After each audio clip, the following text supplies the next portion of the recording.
ఏ పాటిదాననయా నన్నింతగా హెచ్చించుటకు, నేనెంతటి దాననయా నాపై కృప చూపుటకు.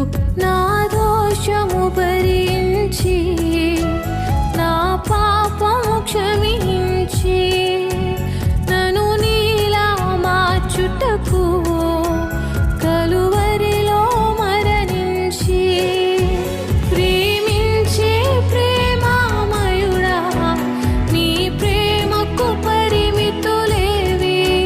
కృప చూపు కృపగల దేవా, నీ కృపకు సాటి ఏది? ఏ పాటిదాననయా నన్నింతగా హెచ్చించుటకు, నేనెంతటి దాన